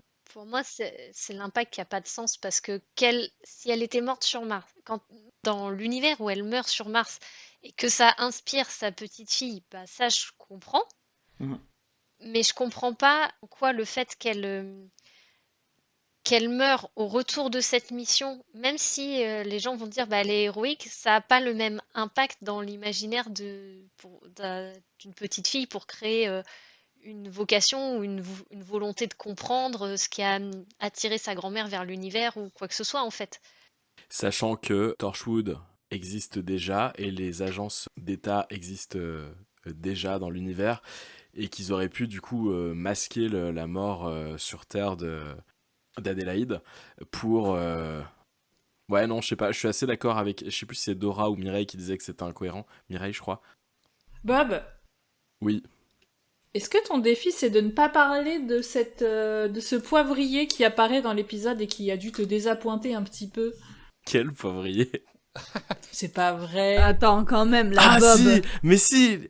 Je me suis dit que ça allait te rendre fou quand même. Bah non, c'était juste une Ah putain, en fait c'est terrible parce que cet épisode, il y a des moments qui m'ont subjugué comme l'eau qui coulait de la bouche des personnes infectées, et il y a d'autres moments qui m'ont débecté, comme le coup du Dalek quoi. Bon bah tant pis. Bob, Oui. j'ai une dernière théorie. Est-ce que Pierre et Doraline étaient défiés pour répéter leurs mots en équipe? Nom de Dieu. T'as gagné. Sérieux? Mais d'où tu le sors? Bah, et puis non, putain elle a pas gagné, je suis désolé. Elle a pas Ah bah gagné. si, il est 15, Non. il est pas 16. Non, c'était pas ça le défi. C'est vrai. C'était Je quoi suis le défi ? désolé, j'ai pas répondu parce que c'est pas ça le Il a défi. déjà son défi lui. Non, j'arrête. C'était quoi le défi? C'était pas notre mot, il fallait qu'on fasse des mots doubles. Voilà. Donc en fait, Mireille, tu perds. Non, non, ils Ah ont si. dit crevasse, ils ont répété crevasse. Bah, c'était pas ça le défi. Pierre, arrête de faire ton mauvais joueur 2 secondes et accorde-moi ce point. Non. Mais j'y peux rien, mais même si t'aurais trouvé, c'est mes petits chouchous, donc je vais même leur donner 3 points, tu vois. Attends, en plus C'est c'était scandaleux. dur, il fallait qu'on le fasse 2 fois de suite. Si on avait un bonus, si on faisait des jeux de mots avec extraterrestres dedans, c'est de pire en pire son truc. Hein. Non, mais en tout Parfaitement cas, scandaleux. bien joué, et Mireille, bien joué aussi. Bien joué à tout le monde. Ce sera coupé en montage, Mireille, ton intervention de toute façon. C'est moche.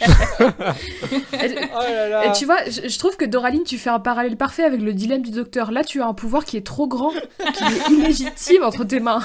T'es en train de dire que Doraline est Dieu? Ah non, Tout à fait. Eh ben, n'empêche que je vais passer cet extrait-là. Vous n'auriez pas dû intervenir. J'en suis pas à mon coup d'essai. J'ai déjà sauvé pas mal de gens ordinaires du menu fretin. Mais jamais quelqu'un de votre importance. Je m'améliore. Du menu fretin? Des gens ordinaires comme Mia et Yuri qui s'arrogent le droit de dire qu'ils sont médiocres. Vous? Pendant longtemps, je pensais être un survivant, mais je me trompais. Je suis un gagnant. Voilà ce que je suis. Un seigneur du temps victorieux. Et rien ni personne ne peut vous arrêter. Personne. Vous faites erreur, docteur. Je me contrefiche de savoir ce que vous êtes. Un seigneur du temps victorieux, c'est mal. C'est à moi d'en décider. Il est temps de rentrer, non? Oh, les portes sont verrouillées, mais c'est pas grave. Regardez, c'est facile.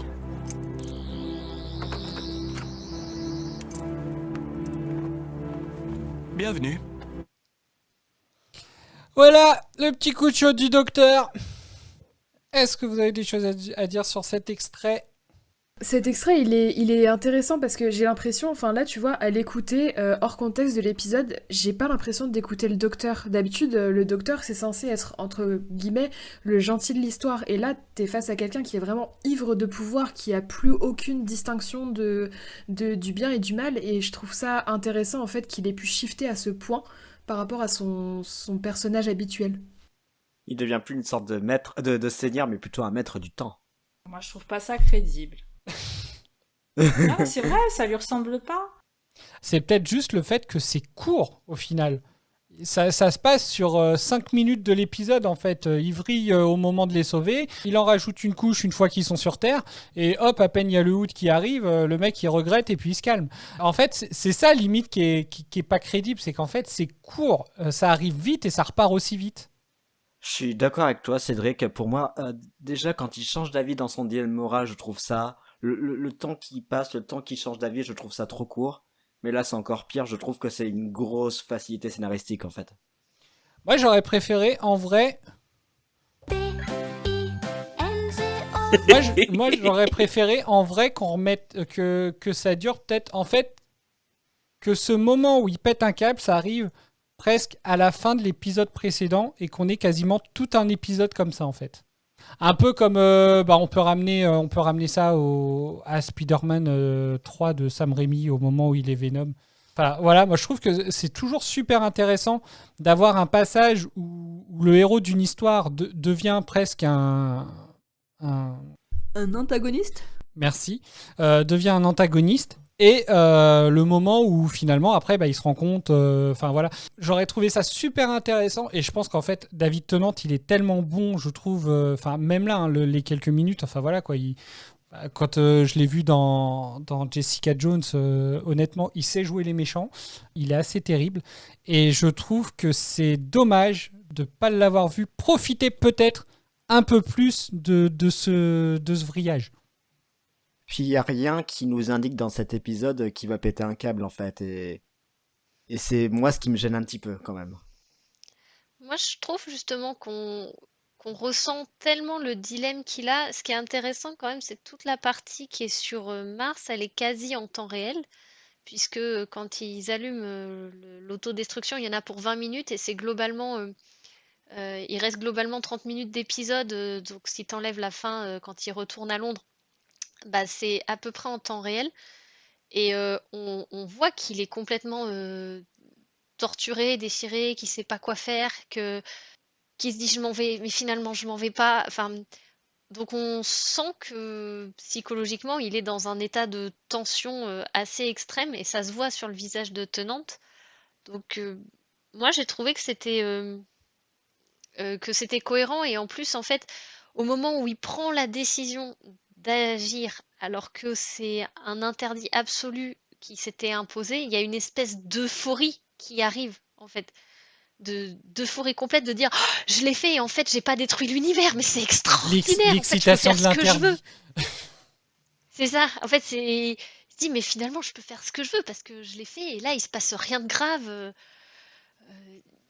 Et je pense que c'est vraiment cette sensation d'ivresse qui fait que la réaction paraît extrême tout de suite. Mais j'aurais bien aimé avoir une scène un peu plus longue parce que moi, cet échange-là, je l'ai trouvé tellement bien en fait. Vraiment, entre les deux, il y a une tension, on n'a pas très envie d'être au milieu, quoi. Mais en vrai, mais elle déjà de toute façon pendant tout l'épisode, on la trouve pas très facile. Elle est vraiment, enfin voilà quoi, c'est elle qui a raison. Elle est stricte en fait. Faut que ça se passe tel qu'elle le décide. Mais elle, c'est vraiment sur tout l'épisode. Et du coup, on le retrouve ça à la fin. Mais après, est-ce qu'il n'y a pas chez elle presque je sais pas, un esprit réellement de contradiction dans le sens où il faut toujours qu'elle aille dans l'autre sens de la personne qu'elle a en face. On le voit avec avec toute son équipe et on le voit avec le docteur, mais surtout le fait que elle aussi de son côté il y a quand même ce switch là. Donc le docteur en fait il switch, mais c'est comme si c'était elle presque qui finissait par le convaincre du coup, puisque c'est elle qui passe presque une bonne partie de l'épisode à lui demander de l'aide finalement. Et moi, au final, et c'est ça que je m'étais noté, c'est une des notes, parce qu'au final, ils se battent tous les deux. J'ai marqué, Adélaïde et le docteur s'affrontent à la fin parce que l'un veut les sauver quand l'autre veut sacrifier tout le monde pour sauver le futur. On n'a pas réellement de preuve que le futur serait moins bon s'ils s'en sortaient. Ils sont plus que 3 à la fin. Pourquoi c'est à ces deux personnes de décider s'ils doivent tous survivre ou tous mourir? Yuri et Mia auraient peut-être leur mot à dire quand même. C'est peut-être ça en fait qui me choque le plus, c'est que au final ils font un peu presque leur combat de coq et il y a les deux entre guillemets sous-fifres qui sont à la botte de ce qu'ils décident quoi. Moi ça me dérange un peu ça. C'est vrai que les deux sont particulièrement invisibles sur ce moment-là. On n'entend pas effectivement leur voix au chapitre, on n'entend pas ce qu'ils peuvent en penser et ils ont même pas l'occasion de pouvoir dire. Donc ouais, c'est vrai que j'avais pas forcément remarqué ça, mais effectivement tu soulèves un point intéressant. Après, pour moi, le côté strict, il s'explique parce que ils sont quand même les seuls humains exilés sur une planète et il y a intérêt à ce que ça file droit parce que sinon le fait d'être confinés tous ensemble, loin, fait que ça serait pas tenable. Mais oui, elle lui laisse pas le bénéfice du doute sur le fait de dire finalement peut-être que c'était une bonne chose d'intervenir. Elle le remercie pas en fait. Elle part tout de suite du principe que c'est mal, mais d'un autre côté, je me dis imaginez dans la situation, vous avez quelqu'un qui dit ah ouais, ça va pas se passer super, je vais peut-être faire demi-tour. T'as envie de dire mais tu sais quoi en fait? Qu'est-ce que tu sais? Qu'est-ce qui va mal se passer? Pourquoi tu l'empêches pas? En fait, sa réaction de dire de le vouloir secouer, de dire mais si tu sais que ça va mal se passer, fais quelque chose. C'est le fait de dire je peux pas, ça suffit pas comme explication. Mais c'est vrai que quand il retourne sur Terre, alors Yuri et Mia, à la limite, ils seraient pas revenus, c'était pareil. Et elle laisse pas le bénéfice du doute ou elle envisage pas à un moment que le changement qu'il a apporté puisse peut-être ouvrir un autre avenir qui soit plus prometteur ou qui soit tout aussi prometteur. C'est pas une réflexion qu'elle a, quoi. Peut-être qu'elle aussi qu'elle pourrait avoir cette réflexion, mais que ne pas mettre une limite entre guillemets au pouvoir, ne pas mettre un stop au pouvoir du docteur à ce moment-là, ça ouvre des perspectives qui sont quand même assez effrayantes parce que si finalement si elle met pas fin à ses jours et qu'elle le laisse gagner entre guillemets, qu'elle lui donne raison, qu'est-ce qui l'empêche de réintervenir une prochaine fois sur un événement qui aura encore plus d'importance et autres et c'est là que la perspective est effrayante et donc quelque part en faisant ça, c'est pas tant l'avenir, le fait que sa petite fille devienne une exploratrice ou qu'elle protège, c'est le fait de dire, même si vous pensez pas, il y aura toujours des gens pour vous arrêter. Il y a parce que on a un libre arbitre et que vous avez décidé pour moi, mais je peux avoir le dernier mot et vous ne devez pas avoir raison. Je pense que c'est surtout qu'elle veut lui faire comprendre qu'il ne doit pas avoir raison à ce moment-là. C'est très philosophique. Mais est-ce que c'est vraiment lui qui a au final le dernier choix? Parce que lui n'a que choisi de la ramener sur Terre. Oui, mais il est persuadé qu'il a gagné. Oui, c'est vrai qu'il a cette persuasion, mais oui. Parce que dans les actes, on pourrait aussi voir que il a donné justement énormément de liberté à Adélaïde, en lui disant je te ramène, je te sauve, maintenant c'est toi et ta conscience. Mais je pense qu'il était plutôt dans une démarche comme tu l'as décrit avant. Ouais, quand il sort en disant wow, j'avais jamais sauvé quelqu'un d'aussi important, vous avez vu Et même ce qu'il fait, de dire bah il est l'heure de rentrer chez vous, donc il la congédie littéralement. Il dit ah c'est fermé, bah attendez je vais ouvrir, regardez je suis tout puissant, c'est une façon de montrer ça en fait. Et elle dit ok tu peux voyager dans le temps, mais ça tu me l'enlèveras pas. Si je devais mourir, moi j'ai encore la faculté de le faire, donc je le fais et tu ne gagneras pas. Et ce que j'ai trouvé en plus hyper fort, c'est que ce qui met un point final finalement, enfin ce qui met un stop au docteur et ce qui fait que c'est Adélaïde qui gagne, entre guillemets, c'est la seule chose que le docteur n'a pas, c'est la possibilité de mourir. C'est la seule chose qui lui est refusée. Lui, la mort, enfin, alors il peut, les Daleks essaient désespérément de le détruire, mais ils n'y arrivent pas. Mais il se régénère, enfin, il meurt pas, le docteur. Et il est arrêté par la seule chose qui lui est complètement refusée, en fait. Elle a de la chance qu'il est retombé quand même, parce qu'il aurait pu remonter dans le passé, aller la récupérer vivante, la ramener dans le présent, et ça dans une boucle infernale pour la punir. Et il lui confisque son pistolet. Là, ce serait vraiment le pire des enfoirés. Parce que déjà, de base, la ramener sur Terre, à aucun moment, il lui demande si elle est d'accord et si c'est ce qu'elle veut. Parce que sur Mars, elle a déclenché l'explosion de la station, enfin la destruction de la station. Donc c'est qu'à un moment, elle s'est résolue à ce qui devait se passer. Elle s'y est fait. Elle était prête. Et déjà, de base, il lui enlève ça, enfin il la ramène sur Terre en étant persuadé qu'il fait le bien, alors qu'à aucun moment il lui demande son avis. Mais en plus, arrivé sur Terre, il se pavane comme ça, enfin si en plus il lui avait retiré son flingue ou il avait remonté le temps pour l'empêcher de se tuer, mais ça aurait été le pire être vivant de l'univers, quoi.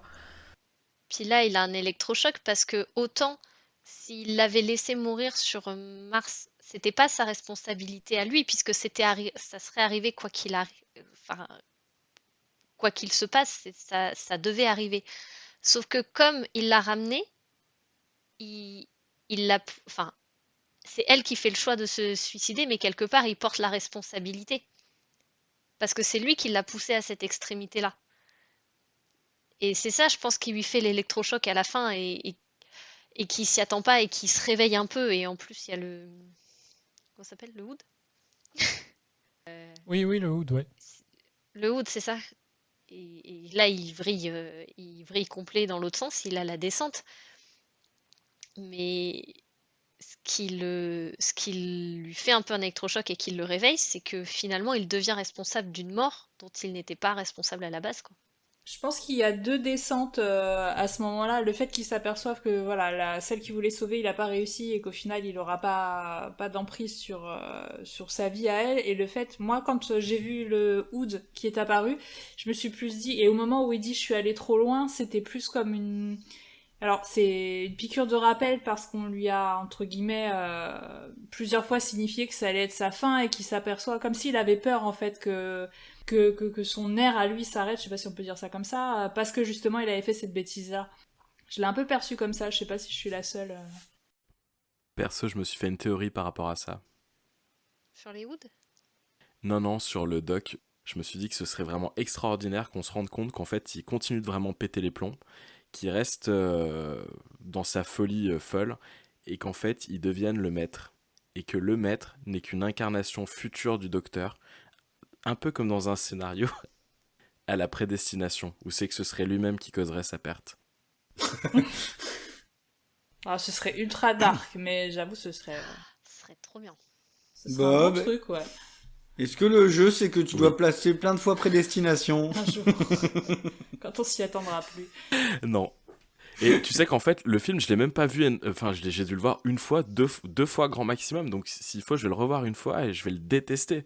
Et je vais me rendre compte que je l'ai louangé pendant des dizaines d'épisodes pour rien. J'ai cru que t'allais dire que tu l'avais jamais vu. Je suis peut-être pas autant marteau, mais... J'ai une question, ça a été abordé plusieurs fois, la présence du Hood. J'ai pas compris pourquoi il était là. Il n'y a pas forcément d'explication. Je pense que c'est lui, le docteur, il donne une hypothèse, sûrement pour nous mettre un petit peu dans le teasing. Mais il n'y a pas vraiment il n'y a pas d'explication que nous, on connaît à l'heure actuelle, en tout cas. Ok, parce que moi je pensais, quand j'ai vu ça, je me suis dit que j'avais peut-être loupé un truc dans les précédents épisodes, comme quoi, je sais pas, un Hood qui apparaît comme ça, c'est un présage de mort, ou quand ton heure vient, il y a forcément un Hood qui apparaît, comme un sombral, tu vois. Je me disais, c'est peut-être un truc dans ce genre-là que j'ai loupé. Un Sinistros, voilà, exactement, pardon. Un Sinistroud. Un Ministros. Un Sinistroud. Excellent. J'adore. Franchement, ça me fait plaisir tes références, parce que quand je vois toutes les références un peu excentriques qu'on a eues sur le SDA ce soir, je suis content qu'on remonte un peu le level. Après, Mireille, il y a quand même le passage, alors c'est quand on est sur la planète des Hoods, où les Hoods regardent le docteur et lui disent que sa chanson à lui va bientôt s'arrêter. Donc ça peut potentiellement peut-être faire référence à ça, cette apparition. Et est-ce qu'elle est vraiment là, en fait? Est-ce que c'est pas dans sa tête? Je pense, hein. Réponse dans 2 semaines. Est-ce que c'est pas un fantôme, un petit truc, une épée de Damoclès, ou une peur, en fait? Est-ce qu'il est pas juste là pour matérialiser sa peur que justement ça s'arrête, quoi? C'est son épouvantard, le Hood. Ouais. Oh, vous êtes chiant.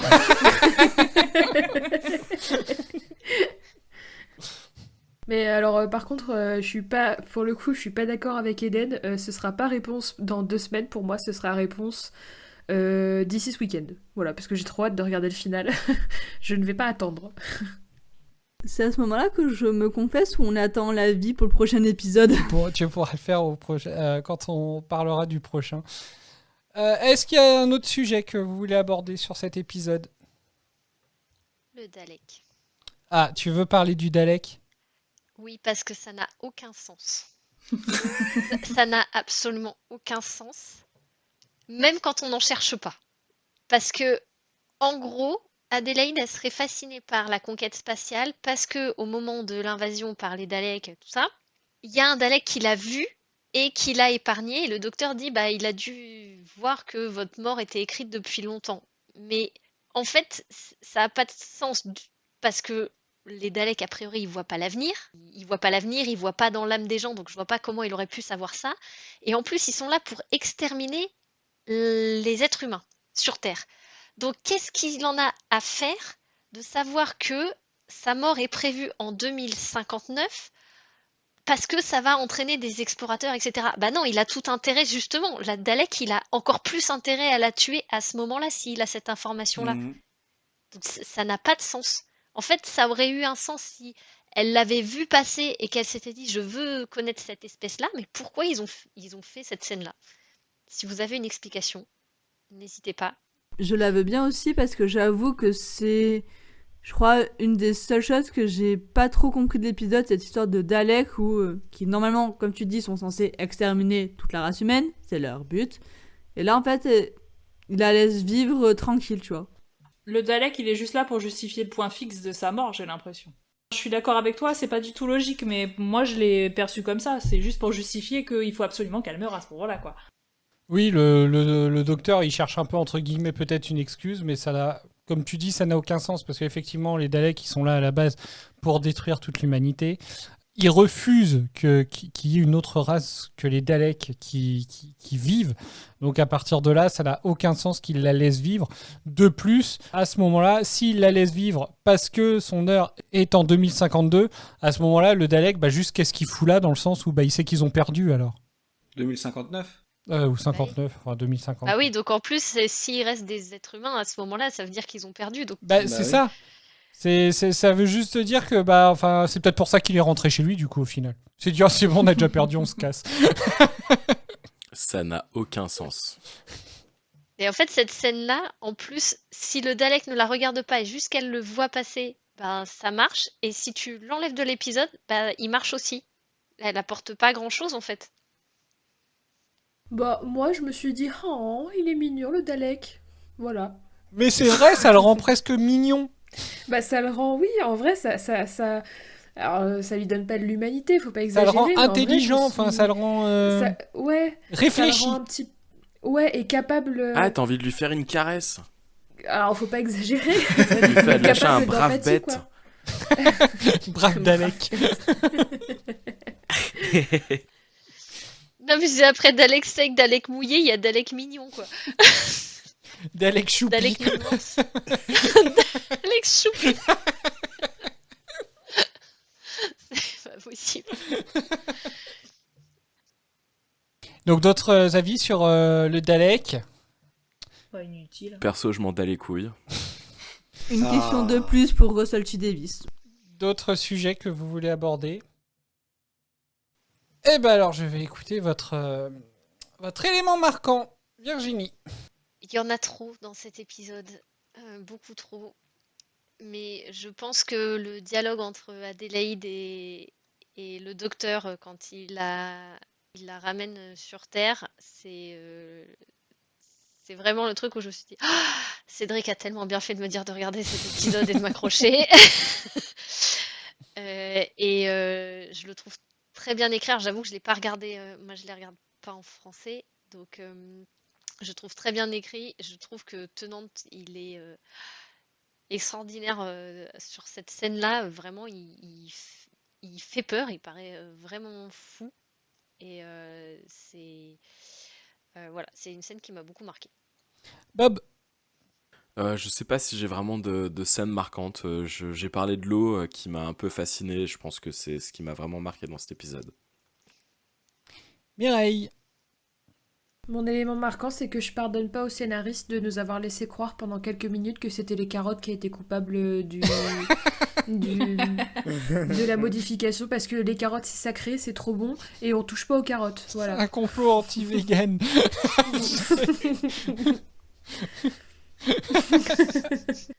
Eden.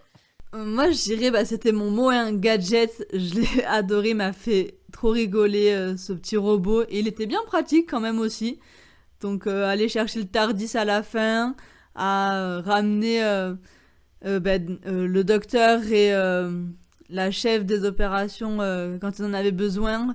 Non, ouais, gadget. J'ai adoré gadget. Pierre. Ils ont pas fait une référence à Cybertoutou d'ailleurs? Non, il a fait une référence à K9. Oui, pardon, oui, K9. Cybertoutou. C'est ça? Oui. Oui, si, à un moment quand il dit qu'il déteste les robots, et après, il y a donc le Roman qui lui parle qui connaît quelqu'un qui a un chien robot, et le docteur, il dit « Ah oui, mais les chiens, c'est pas pareil. » Donc effectivement, il parlait de K9.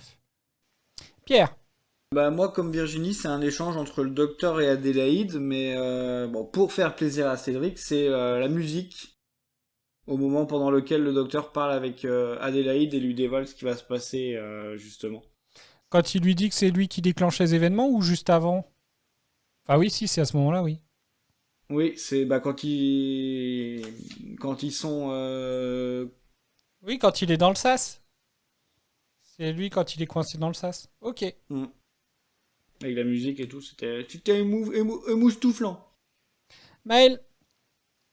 Moi, même si ça a été un moment qui m'a un petit peu déçu, je reste quand même marqué par le moment où le docteur vrille complètement comme s'il était possédé par une entité au-dessus de lui Ce moment où t'as l'impression qu'il change complètement et t'as l'impression que c'est un autre personnage, ça m'a quand même bien marqué. Doraline. Oui, alors j'ai un élément marquant de nullitude. Bah alors cette scène, je me suis dit mais qu'est-ce que ça fout là en fait. C'est quand le docteur prend le contrôle du robot et où le mec il contrôle habituellement crie en ayant des espèces de convulsions mais juste horribles pendant un temps infini. J'ai trouvé ça ridicule à souhait. Voilà, C'est vrai qu'on comprend pas trop l'intérêt. c'était dérangeant un petit peu. Faut le comprendre, il lui a pris son joujou, il était triste. Je trouve que, alors, moi, la scène qui m'a le plus marqué et que j'adore, moi, je la trouve déchirante, cette scène, c'est vraiment le passage où, justement, le docteur, il part. Alors, on ne comprend pas comment ça se fait que, par miracle, sa combinaison se retrouve maintenant connectée à l'audio de la station, hein, ce qui n'était pas le cas jusqu'à ce qu'il arrive, du coup. Mais voilà, le fait qu'il entende, alors, je sais plus les noms, donc il y a Roman. Et l'autre, comment qu'elle s'appelle? C'était Steffi, je crois. Oui. Steffi, celle qui est, je pense qu'elle doit être russe ou, enfin, je sais pas trop, qui s'enferme dans un endroit pour se protéger de l'eau, qui au final l'eau rentre et on la voit. Enfin bref, le docteur, tout ça, il l'entend et je trouve que c'est assez bien retranscrit en fait. Et du coup, à titre personnel, en tout cas, je ressentais, je pense, ce que pouvait ressentir le docteur en les entendant mourir un par un, en fait. Et on le voit rien que ça, alors qu'il a quand même le scaphandre. On voit quand même juste la réaction de David Tennant quand il entend juste Roman, justement, lui dire « Je suis désolé, allez-y sans moi, je vais rester. Une seule goutte suffit. » Enfin, on voit juste le regard de Tennant là, à ce moment-là. Enfin, pour moi, je l'ai trouvé déchirant, personnellement. Mais voilà, c'est la scène que j'adore le plus dans cet épisode. Voilà. Et du coup, on va passer aux anecdotes. Le meilleur moment. Tu parles de vos anecdotes inutiles et donc indispensables. C'est quand même important. On vous écoute.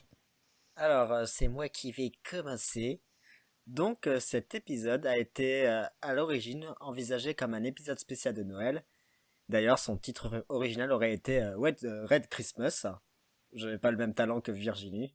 Et que du coup, plusieurs références à la fête ont été gardées, comme l'équipage sur Mars qui préparait un dîner de Noël ou la neige lorsque le docteur arrive sur Terre à la fin de l'épisode. Donc c'est quand même con d'avoir un dîner de Noël au moment de la Toussaint. Hein. C'était peut-être un peu trop dark pour une diffusion à Noël quand même. Ouais. Tout le monde meurt, ouais, c'est chouette Noël. Du coup, il y a eu aussi un pitch original de Phil Ford qui s'intitulait Midwinter's Tale.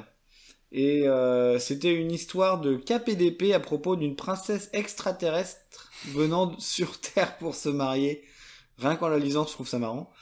Il se terminait par une longue séquence de course-poursuite dans les sous-sols de Buckingham Palace. Et donc, pour un petit complément d'information, Phil Ford, il a surtout travaillé sur The Sarah Jane Adventures. Et il s'agit quand même du second scénariste à avoir écrit pour Doctor Who, pour Torchwood et pour The Sarah Jane Adventure. Est-ce que vous saurez trouver le premier? Steven Moffat. Non. Russell T. Davies. Margatis. Non, c'est Eden qui a la bonne réponse. Ah. Ouais, c'est bien ce que je me disais. Elle est forte. Ouais, elle est très forte. Quelle connaisseuse de la série.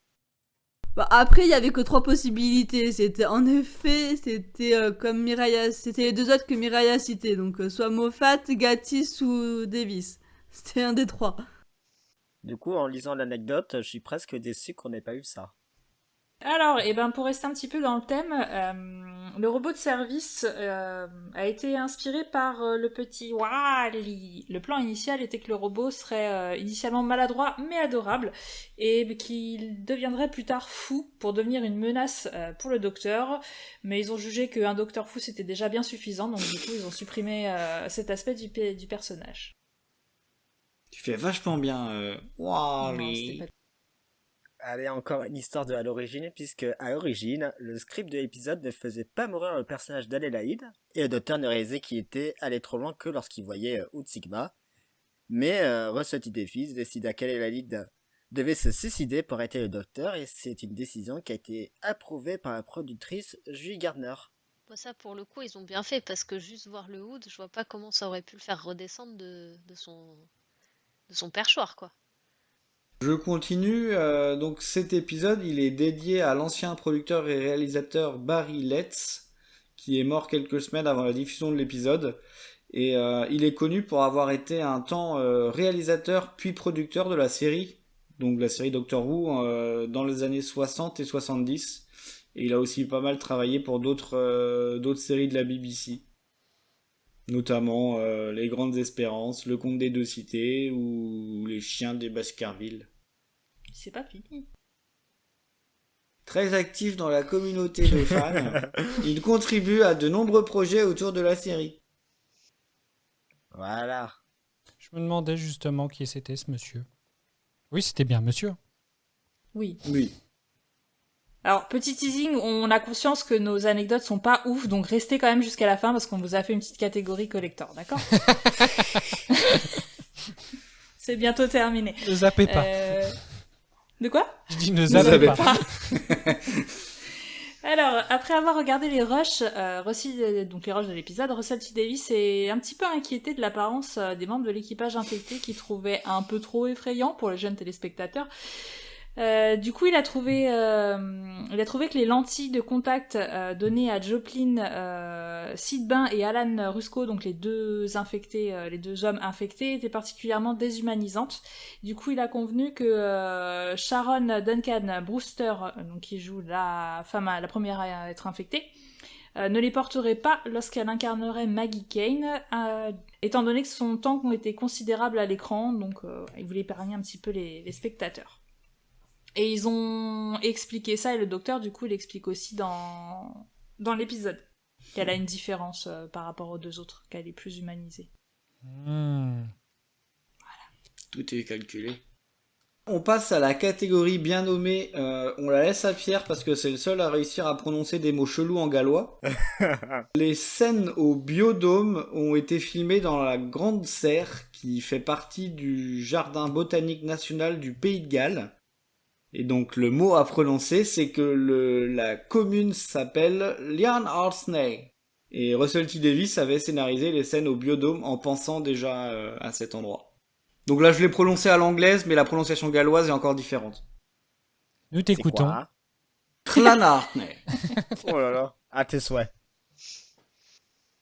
Et pour votre plus grand bonheur, catégorie « On aurait aimé vous dire ». On aurait aimé vous dire que Tennant avait mal à la gorge, mais c'était pas le cas. On aurait aimé vous dire qu'un des gars n'avait pas lu le script afin de faire une scène, mais pour une fois, ils ont fait le taf. D'ailleurs, en parlant de script, on aurait aussi aimé vous dire que la neige dans la scène finale, c'était le script de l'épisode, mais non, c'était de la vraie fausse neige. Et pour finir, on aurait aimé vous dire qu'ils ont manqué de budget pour une scène. Ah, mais on me dit à l'oreillette qu'ils ont manqué de budget pour faire sortir de l'eau du haut du crâne et non de la bouche. Ça aurait été badant. Ça aurait été horrible. Oui. Et puis aucun sens en plus. Eh ben merci pour vos anecdotes. Très bien. Eh ben merci. Votre état d'esprit pour le prochain épisode.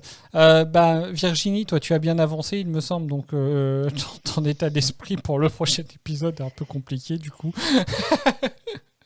Oui, voilà, parce que moi, le prochain, ça sera l'épisode 2 ou 3 de la saison 6. Ah bah oui, donc oui, t'as même fini la Ça 5 risque déjà. d'être un... T'as une saison d'avance Ouais. sur nous. Bon alors, Et plus pour longtemps. qu'est-ce que tu pourrais dire aux néo-Wouvians s'ils sont blasés pour les encourager à continuer?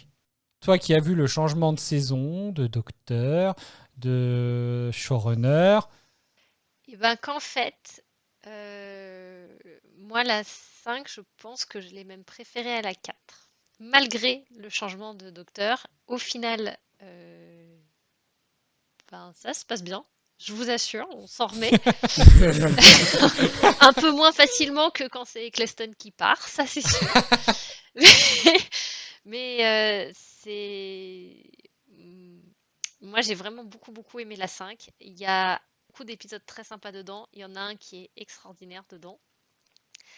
Et que vous allez vraiment vous régaler. Et moi j'ai trouvé que les adieux à Tennant étaient quand même dignes de l'incarnation qu'il avait fait du personnage et que rien que pour ça, il faut regarder.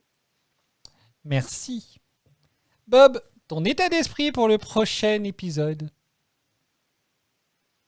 J'avoue que j'étais un peu pas dans un bon mood, puisque tu m'as dit que c'était pas mon scénario prédestination qui se réalisait.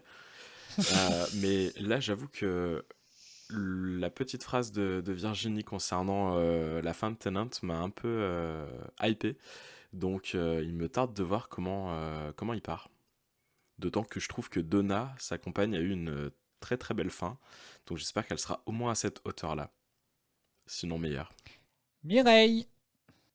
Ça fait déjà quelques épisodes que je suis hypée par principe parce que je sens que le final de Tennant approche et que j'ai hâte de le voir.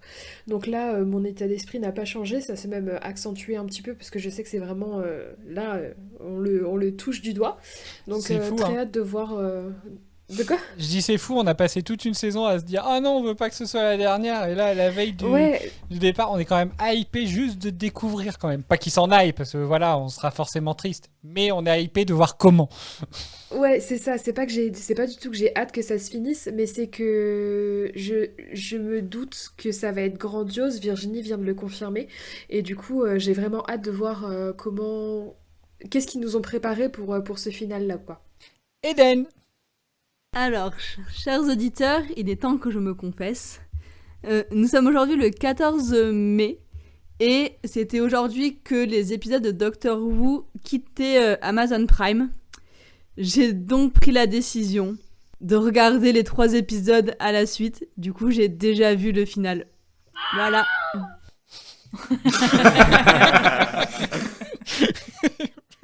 Voilà, bravo. Et donc, du coup, alors toi qui l'as vu, est-ce que tu aurais quelque chose à dire de plus que ce qu'a déjà dit Virginie pour les encourager? Bon, ils sont déjà hypés, tu me diras. Mais pour ceux qui ne le seraient pas, qui nous écoutent. Alors déjà, j'espère que vous les retrouverez, parce que du coup, vu qu'ils sont plus sur Amazon Prime, c'est un peu gênant.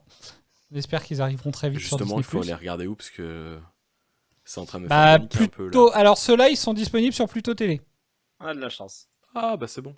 Voilà. De toute façon, maintenant, il y a autant de pubs sur Pluto Télé que sur Amazon Prime, donc... Me lance pas. Pas, Maël. Je ne me lance pas. Donc, Eden. Non, c'est un double épisode de folie. Il y a des rebondissements. C'est... Enfin, voilà. Non, c'est vraiment excellent. J'ai beaucoup trop kiffé. Et prenez les mouchoirs pour la fin. Ok, très bien. D'accord. Du coup, alors, est-ce que vous avez des choses à ajouter? Parce que je l'ai un peu dit à l'arrache au moment du lancement de l'épisode. Mais est-ce que vous vous rendez compte quand même qu'on termine donc notre 50e épisode? Voilà. Ça fait juste 50 enregistrements qu'on a fait de Retardis Experience. Non. C'est fou quand même. T'es sérieux? Oui. Vous avez vu, quand même. Moi, je pensais pas. Quand tu l'as dit au début, je me suis dit, c'est pas possible, il s'est trompé. Qui aurait cru qu'on atteindrait autant d'épisodes? Non. Moi. Eden, elle aurait continué toute seule. Mais en fait, je prends grave du... Je sais que je le montre peut-être pas forcément, mais je prends énormément de plaisir déjà, de 1, à découvrir la série que je connaissais pas du tout, et de 2, à retrouver toutes les 2 semaines mes camarades pour débriefer, parce que j'apprends toujours des nouveaux trucs, et c'est toujours chouette de confronter ses avis avec d'autres personnes.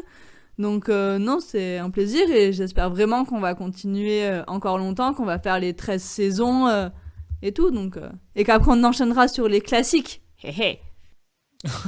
On verra. Oui, Non, mais ce qui est fou, c'est que je me rappelle quand on avait démarré le podcast avec toutes les galères qu'on a eues, des micros pas très ouf, notre super confiance et que on s'est amélioré, qu'on est bien, qu'on s'amuse à le faire et que voilà, déjà 50.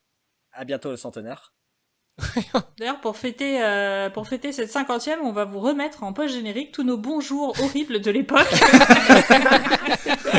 Ce serait génial. Ce serait drôle. Le tout premier bonjour du tout premier épisode, le petit bonjour. On pourra mettre une petite évolution. J'avoue, ouais. C'est vrai que c'est fou, à 50 enregistrements, enfin je l'avais dit sur le serveur il y a quelques temps, j'avais réécouté le pilote et écouter le pilote et nous écouter maintenant, c'est le jour et la nuit déjà au niveau de la qualité du son évidemment, mais aussi même au niveau de nous-mêmes, enfin Bob l'a dit, ou Pierre je sais plus, mais on était tellement timides, on était tellement, enfin nos échanges étaient, c'est pas qu'ils manquaient de naturel, c'est qu'ils étaient beaucoup plus guindés parce qu'on n'osait pas trop, et là on se sent beaucoup plus à l'aise et c'est plus... Enfin, ouais, je trouve qu'on rigole plus. On est plus dévergondés qu'avant, aujourd'hui. forcément. Exactement, c'est ça, tout à fait. J'adore le mot que t'as employé. Je suis désolé, je dois féliciter Mireille parce qu'il tourne en boucle depuis que tu l'as prononcé, le mot guindé. Je trouve que même le mot en lui-même est guindé. Je savais pas quel autre mot utiliser, donc c'est le premier qui m'est venu. Et du coup, sur ce 50e épisode, on aura quand même eu une invitée de qualité. Merci à toi, Virginie, d'avoir été avec nous. J'espère que tu as encore passé un bon moment avec nous. Et que tu aurais encore envie de revenir s'il le fallait. Enfin, s'il le fallait. Si tu en avais l'envie, évidemment. Si un épisode t'inspirait, enfin voilà, tu reviens quand tu veux, tu le sais. Je reviendrai avec grand plaisir. Merci beaucoup pour l'invitation et puis pour les échanges, c'est toujours très cool. Et oui, je reviendrai vous faire un coucou pour la saison 5, mais peut-être pas pour mon épisode chouchou parce que je crois que vous aurez beaucoup de volontaires sur celui-ci. Disons, j'ai hâte de savoir duquel tu parles du coup. C'est là-dessus que se termine cet épisode. On se retrouve très vite pour... Oui, je suis obligé de la dire, pour le dernier épisode spécial, qui est un double épisode, 2 épisodes spéciaux d'un coup, compté à peu près 2h30 de visionnage. Il fallait au moins ça à David Tennant pour dire au revoir au Tardis. Dans cet épisode, le Docteur fait face à l'un de ses pires ennemis, prêt à y laisser sa vie. En attendant, nous continuons de remercier les personnes qui nous soutiennent sur Tipeee, Rose, Lily, Tiffany et Corsettilou. Comme vous devez le savoir, nous sommes sur les réseaux sociaux, X, Facebook et Instagram. N'hésitez pas à nous envoyer vos avis sur les épisodes sur ces réseaux ou par mail à retardisexperience@gmail.com. Si vous souhaitez nous soutenir, vous pouvez le faire via ces mêmes réseaux en partageant nos publications. Vous pouvez aussi le faire sur les différentes plateformes de podcast en laissant des commentaires sur l'émission ou sur ces épisodes ainsi que des évaluations sympas. C'est ce qu'a fait Corsettilou sur tous les épisodes qu'elle a écoutés et j'avoue que lire des retours de nos auditeurs et auditrices nous fait toujours plaisir et nous encourage énormément à continuer. Donc quel que soit le soutien que vous choisissez, vous trouverez tous les liens et toutes les infos en description. Une dernière information au sujet de nos émissions Vortex. Comme plusieurs thèmes commencent à se présenter à nous et que plusieurs émissions sont en préparation, nous avons décidé de les déplacer et de les héberger de manière distincte par rapport à Retardis Experience sur les plateformes. Si vous souhaitez donc avoir les nouvelles émissions, vous devrez donc la retrouver sur votre plateforme de podcast habituelle sous son nom complet qui est, je le rappelle, Vortex au-delà du Retardis. Une autre émission vous sera proposée à partir de cet été pour ceux qui ont écouté justement le dernier Vortex sorti. Quand elle sera là, vous trouverez également son nom en description de cet épisode. Voilà, je crois que j'ai fait le tour. Et quel sacré tour. Je vous dis donc, portez-vous bien et à bientôt. Salut. Salut. Adios. Au revoir. Bye bye. Passe.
Ground control to Major Tom. Ground control to Major Tom. Take your protein pills and put your helmet on. 10. Ground control 9, to Major Tom. 8, 7, 6. Commencing 5, countdown, engines on. 3, 2. Check ignition 1. And may God's love Lift be off. With you.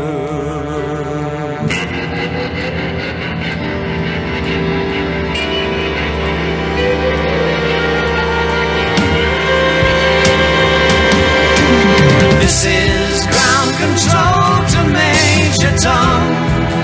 You've really made the grade, and the papers want to know whose shirt you wear.